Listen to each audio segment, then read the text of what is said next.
ഒരുങ്ങി സുന്ദരിയായിട്ട് എവിടേക്ക് പോവാ? അതെന്തിനാ നീ അറിയുന്ന? എങ്ങോട്ടെങ്കിലും യാത്ര പ്ലാൻ ചെയ്യാണെങ്കിൽ അത് പറ്റില്ല എന്ന് പറയാനാ ഞാൻ വന്നത്. എന്താ നിന്റെ ഉദ്ദേശം? കണ്ണേട്ടന്റെ അച്ഛനെ അപകടത്തിൽ കൊന്നത് നിന്റെ അച്ഛനാണെന്ന് അറിയാൻ പാടില്ലാത്ത ഒരാൾ അറിഞ്ഞു. കണ്ണേട്ടന്റെ അമ്മാവൻ. അതയാൾ ശരിക്കും മുതലാക്കാൻ നോക്കി. എന്നെ ബ്ലാക്ക്മെയിൽ ചെയ്ത് പണം തട്ടാൻ നോക്കി. അത് അയാളുടെ മകന്റെയും ശരിക്കുള്ള സ്വഭാവമാ. അതിന് ഈ ജന്മം അവർക്ക് പുറത്തു കിടക്കാൻ പറ്റില്ല. പക്ഷെ അതിന്റെ വിഹിതം പറ്റാൻ പോയി നീ. അതിന് നിന്റെ കയ്യിൽ എന്തെങ്കിലും തെളിവുണ്ടോ? തെളിവില്ലെങ്കിൽ തെളിയിക്കാം. എന്നെ ബ്ലാക്ക്മെയിൽ ചെയ്ത വാമദേവനെ കൊണ്ട് തന്നെ പറയിക്കാം നീ പണം പറ്റാൻ അയാളുടെ വീട്ടിൽ പോയെന്ന്. ഇപ്പോഴും ഇതൊന്നും ഇവിടെ രണ്ടുപേരും അറിഞ്ഞിട്ടില്ല. അതുപോലെ മഞ്ജുനും അറിയില്ല സത്യങ്ങൾ. അവരുടെ അച്ഛനെയാ നിന്റെ അച്ഛൻ കൊന്നിരിക്കുന്നത്.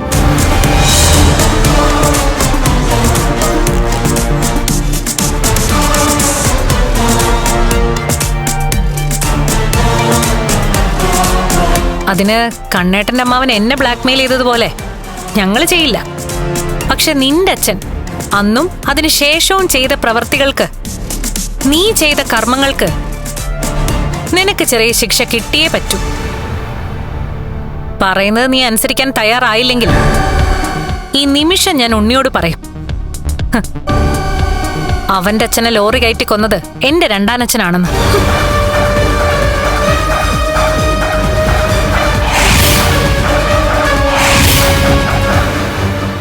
മര്യാദയ്ക്ക് ഞാൻ പറയുന്നത് നീ ഇനി അനുസരിക്കണം. എപ്പോഴെങ്കിലും എതിർക്കാനോ മറുത്തൊരക്ഷരം പറയാനോ ശ്രമിച്ചാ നിനക്കറിയാലോ, പഴയ ലക്ഷ്മിയല്ല ഞാനിപ്പോ. ആ അപകടത്തിന് സാക്ഷിയായവളാ ഞാൻ.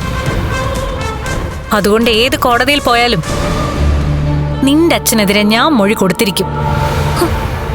അയാൾക്ക് ജയിലിലേക്ക് പോകാനുള്ള അവസരം ഉണ്ടാക്കിയിരിക്കും. അതൊഴിവാക്കേണ്ടത് ഒരു മകൾ എന്ന നിലയിൽ നിന്റെ കടമയാ. അതുകൊണ്ട് നീ മര്യാദയ്ക്ക് വരാൻ നോക്ക്. എങ്ങോട്ടാ ഞാൻ വരേണ്ടത്? എന്റെ പിന്നാലെ വന്നാ മതി.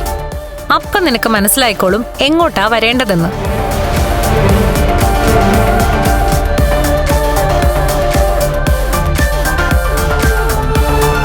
നിന്നെ ഇനി ഈ വീട്ടിലെ നല്ലൊരു മരുമോളാക്കാനാ, ഭാര്യയാക്കാനാ എന്റെ ശ്രമം. നിന്റെ അച്ഛന് കഴിയാത്തത് ഇനി എനിക്ക് കഴിയുമെന്ന് ഞാനൊന്ന് നോക്കട്ടെ. വാടി ഇങ്ങോട്ട്.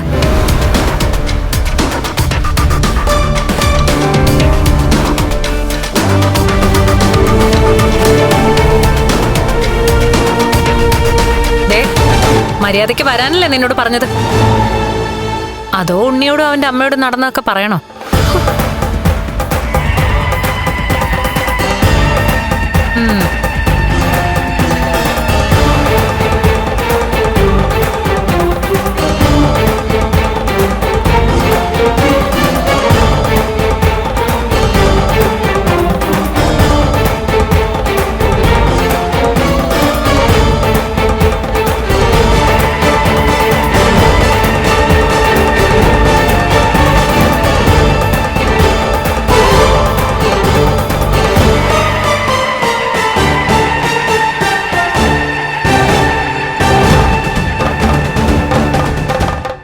ഇങ്ങോട്ട് വാ.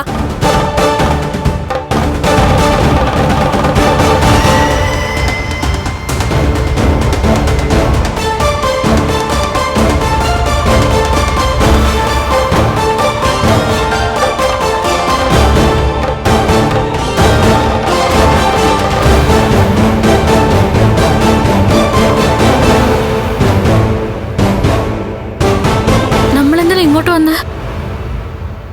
ആരെങ്കിലും എന്തെങ്കിലും ഉണ്ടാക്കി വെക്കുമ്പോ നീ ഡൈനിങ് ടേബിളിന് മുന്നിൽ വന്നിരിക്കും.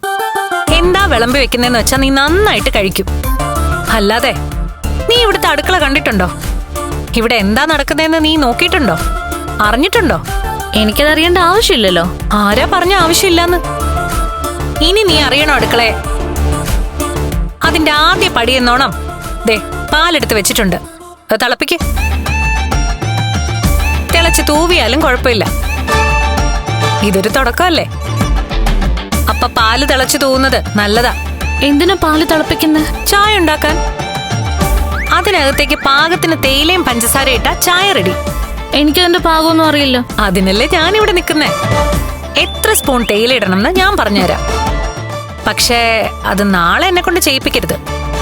നാളെ അതിരാവിലെ അടുക്കളയിൽ കയറി കൃത്യമായിട്ട് ചായ ഉണ്ടാക്കി തരണം. തുടങ്ങിക്കോ.